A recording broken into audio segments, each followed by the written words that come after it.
Hey, thanks for checking out another episode of the Good Advice Podcast. I'm your host, Blake Benz, and this is the place where we're going to talk about the things that actually work in business, the practical, real stuff, none of that fluff or theory. And I want to tell you thank you for checking out the podcast today. Only got one episode out this week, so we'll jump right into it here in a sec. But of course, here's a quick ad from one of our weekly advertisers on the show. You can also support the podcast on our Patreon, patreon.com/goodadvice. Appreciate you. We'll be back soon. There's one single piece of advice that I give to business owners who are ready to scale their business drastically. And that's knowing exactly what you need to hand off so that you can continue focusing on what you're an expert in. It amazes me when I talk to business owners who are doing their own bookkeeping and tax prep, and worse, that they're going through all of this paperwork at 10 o'clock, 11 o'clock, even midnight, slaving away trying to make sense of all of the numbers for their business. Business owners who are making it happen have already figured out that you can't do it all yourself. That's why I recommend Steve Lay with Equity Business Solutions. Not only is he an expert in bookkeeping and tax prep, but what I love about Steve is that he'll sit down with you and help you make sense of the value of your business beyond just reading a spreadsheet. You'll be able to make better decisions, and more importantly, you're going to save yourself the crucial time you would have spent going through QuickBooks or an Excel spreadsheet or whatever it is that keeps us up late at night. So save yourself some time and some money by giving Steve Lay a call at Equity Business Solutions, and he'll show you the value beyond your numbers. Go to equitybusinesssolutionsllc.com to find out more. So it's a bit of a busy season.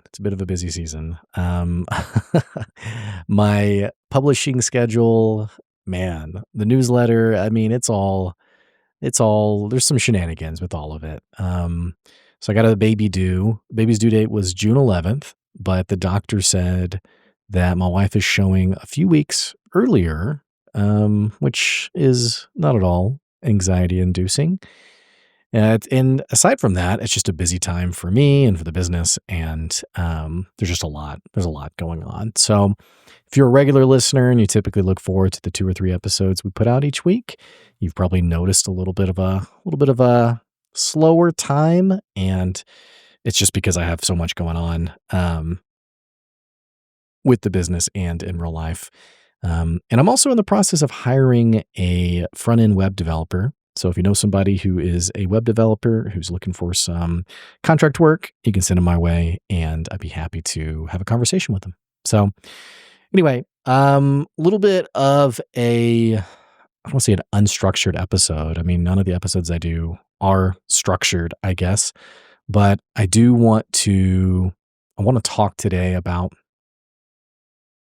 not anxiety, but some things that are concerning me, or rather giving me pause. I saw this week that Microsoft was raising the prices of their games to $80, and also their consoles are all getting price hikes. It's a very interesting time. And if you, I remember as a kid getting a Super Nintendo, I remember getting an N64, I remember getting a PlayStation. Just over the years, what's the latest thing? I mean, do y'all remember the Game Boy and then the Game Boy Color? And it was just, so this thing's got color now. And I even remember the old school Game Boy where you'd play it, I'd be in the car, we'd be on a road trip, and I'd have to rely on the street lights or the restaurant lights or the busy street, the lights from outside the car to light up the window for me to be able to see the screen, because old school days, you didn't have a backlit screen, but back in the day, you'd expect a new game console maybe every, 5 to 10 years, I guess. I don't know quite the production schedule these days, but over time, you'd get prices would go down and you'd buy it secondhand or, what have you. But for the first time I've ever seen, or that I can remember at least, we have Microsoft increasing prices on their consoles, and their last console came out 5 years ago. A 5-year-old console getting $100 price hike. And their games, I mean, games were $60 maybe 5, 6 years ago. Then they became 70 and now they're 80. It is a wild time. I think part of this is certainly due to tariffs in China. China is a big producer of technological, chipsets and graphics and all sorts of different things that these systems use.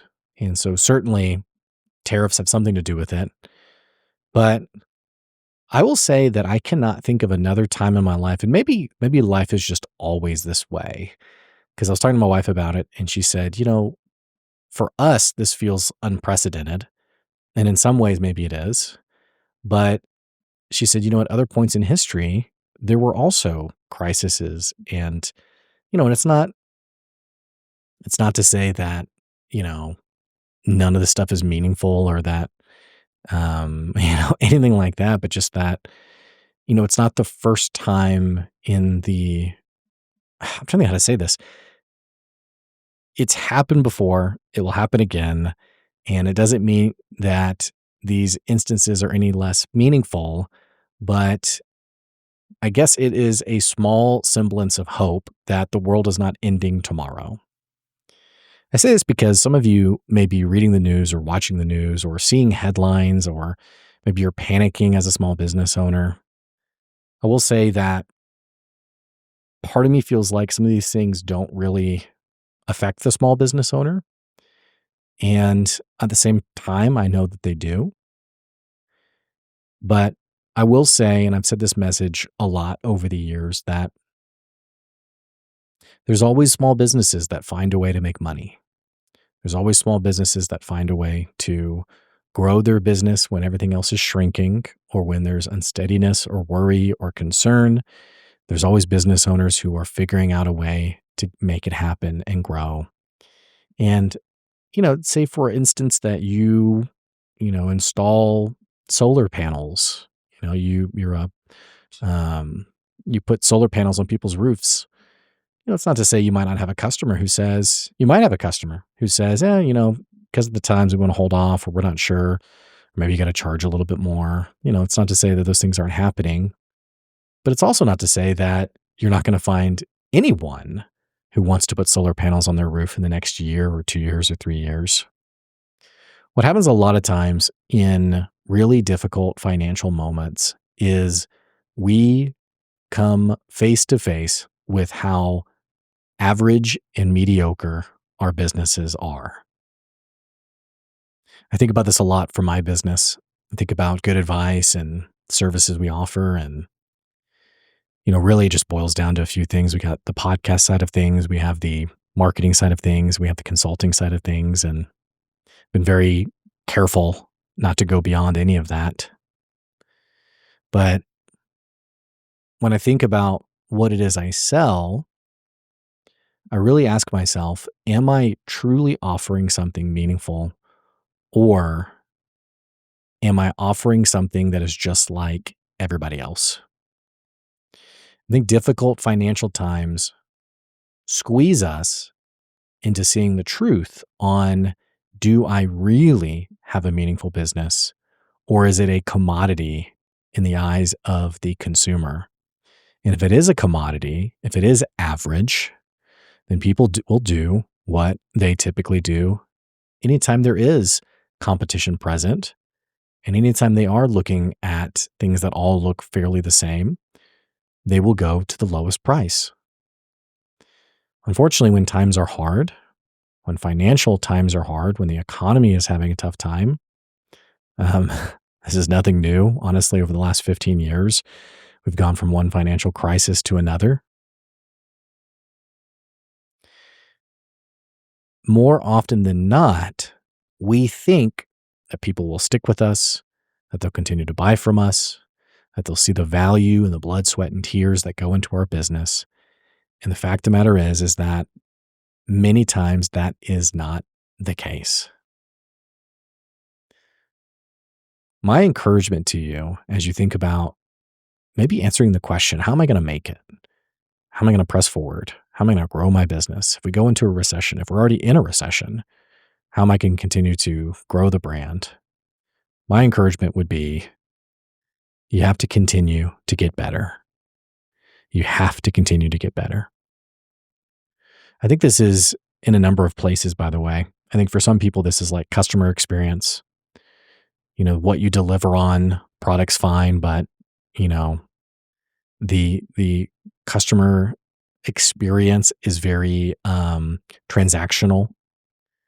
It's very much, one touch point, deal gets done. It's like the story of the salesperson who's like buddy buddy with you, and then once the contract's signed, they disappear. I think for many people, they have a really bad customer experience, and it leaves the customer wondering, why would I be loyal to this provider? Why would I build trust with this provider? Why would I stick around with this provider?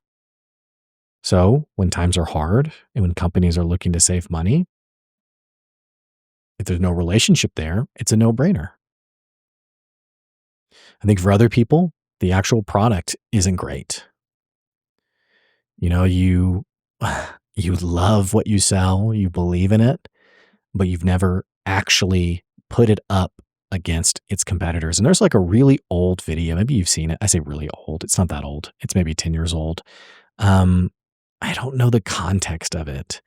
So one of you who knows this context, you can maybe email me and let me know where it's from, because I saw it randomly and I don't remember. But it's a woman talking to this guy, and she sells, I guess they're like assorted candies, like in a party cup or something. And it's got like pizzazz and ribbons and stuff on it.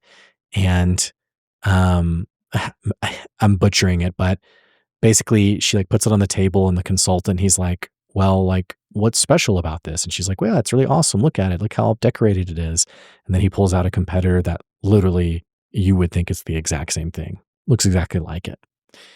And he says, what's different about these two? And she says, well, ours is, yada, yada. And he goes, no, no, no, there's no difference. These are the exact same products. A lot of times what we think is special about our business is really not that special to our customer. Or what we think is an exemplary experience is actually fairly mediocre. I do think about this a lot for my consulting side of my business. And I've only really in the last couple of years become, I'm trying to think about how to say this without sounding egocentric. It's really only in the last year or two, probably 2 years, that I've gotten fairly confident that I know what I'm doing and I know what I'm talking about. It's only been in that time frame. And not that I didn't believe in what I was doing earlier, or not that I didn't believe what I was selling earlier, but I have gone through some tremendous growth in the last few years, especially from the sales perspective of things. And that's only come from realizing how many gaps I have in those areas. And I frankly still feel like I have tremendous growth. I have tremendous ways that I need to develop myself and progress myself and become better at. But hopefully the same thing's for you. Same thing's true for you. And that when you think about your business, you think about how can you get better? How can you deliver a better experience? And it may mean that you make a little bit less money. I think about maybe you sell a product to a customer, and part of the product has kind of like a cheap plastic part to it because it's cheap. It costs you 30 cents as opposed to $2 for like, a more authentic piece. And to sell it for, 10 times more is impossible. But that instead of making $8 per product, maybe you make $6.50 per product, but the experience will be that much better. I think when people operate under just simple dollars and cents, they miss the nuance of what it really means to deliver something meaningful to the customer. And you might ask yourself that. You might ask yourself, am I really delivering something meaningful? And if I'm not, then that should be an uh-oh. You should know that when times are hard, you will lose business. And the last thing to consider is Are people seeing you? And are people hearing from you? And more importantly, are you having sales conversations with others? People have an opportunity to buy your product. When I say, are you being seen? I think people are mistaking what this means. And what they think it means is, yes, I'm posting on social media. Now, don't get me wrong, there's nothing wrong with social media. Well, then again, I did put out an episode that was called Should You Quit Social Media? And I said, probably. You probably should. Um, Conceptually, though, for like a business point of view, there's nothing wrong with doing business through social media. But understand something that um, posting on social media is not a sales conversation. Now, having said that, I have had many sales conversations because of something I posted on Facebook or on Instagram, or, I posted something on Instagram, I don't know, 6 months ago. And like literally 30 minutes after, somebody called me, they had seen, and Instagram isn't even my main platform. LinkedIn's where I do all my business. But I posted something on Instagram and then someone saw it and they called me literally 30 minutes later and they said, hey, we need to work together, and bam, contract signed. It was real easy sale. But it's not to say that these things don't happen on social media or anything like that. What I will say though is that people aren't intentionally selling enough or as much as they could. And I think about the times that my revenue feels dry or that it feels not as um, punchy as it can be. And there's usually a pretty direct connection there with answering the question, how many actual sales conversations have I had today, this week, and this month? If I am only having a sales conversation, let's just talk about like worst case scenario. If I have one sales conversation a month, think about this for a second. Let's do the math. Now, if you close 30% of your sales conversations, you're a good salesperson. If you're closing 30%, you are a good salesperson. If you're not a good salesperson, you're probably closing, 10, 15%. So do the math on this.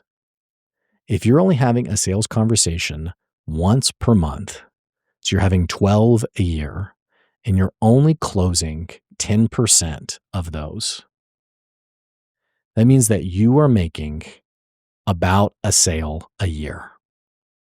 Can you survive on one sale per year? Chances are you need to be making a sale every day, at the latest every week. Depending on your price point, it may change. For me, if my price point's usually somewhere in like the 5 to 15K range. So if I make a sale with someone, I don't have to sell every day. But if what you sell is $30 or, it's something that you sell a service that maybe it's a $500 service. Well, if you want to make 50K a year, you got to sell 100 of those, which means if you're a great salesperson, you need to be in 300 sales conversations, which means if there's 365 days in a year and you have how many, 48 days of that about our weekends, right? That means that you need to be having a sales conversation every day. If you sell a $500 product, you need to have a sales conversation every day in order to make 50K. It's just simple math.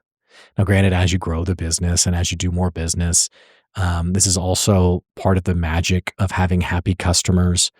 I spend a lot of time thinking about my current customers. I spend a lot of time thinking about how can I continue to deliver on my customers? How do I continue to do a good job for my customers? I think about my customers who I've had for a long time. And I think about, am I appreciating them enough? Am I telling them, thank you for doing business with me enough?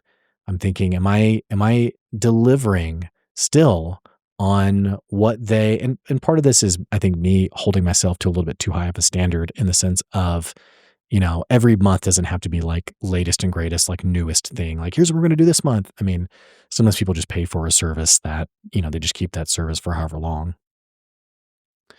But ideally, when you build your brand well and you have happy customers, you will find that there will be people who continue to do business with you and you continue to make money, even though you don't need to have another sales conversation. But when you're newer to business, you don't have those kinds of customers.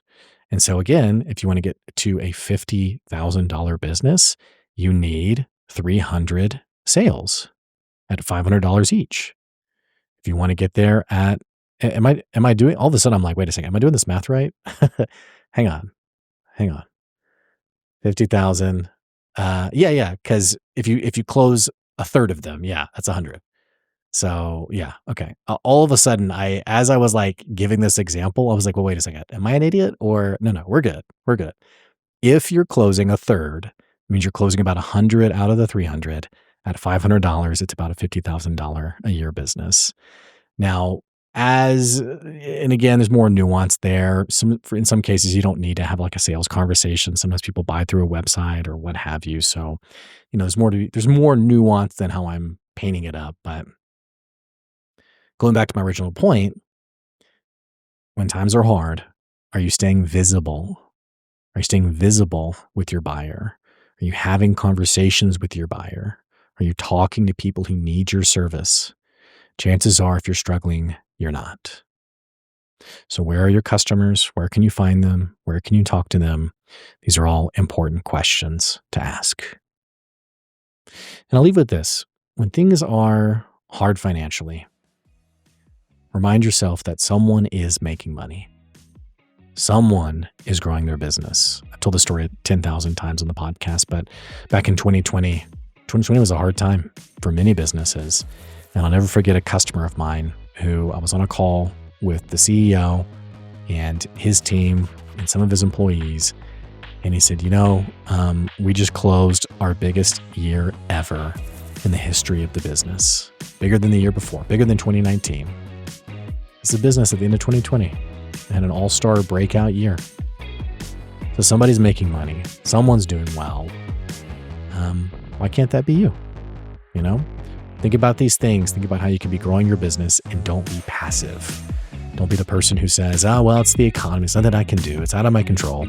It is in your control. You got to stay active. Got to stay diligent. That's my encouragement to you today. Hey, thanks for listening to the Good Advice Podcast today. I appreciate you tuning in. And if you're a first-time listener, thanks for checking out the show. I hope you subscribe and follow to the podcast.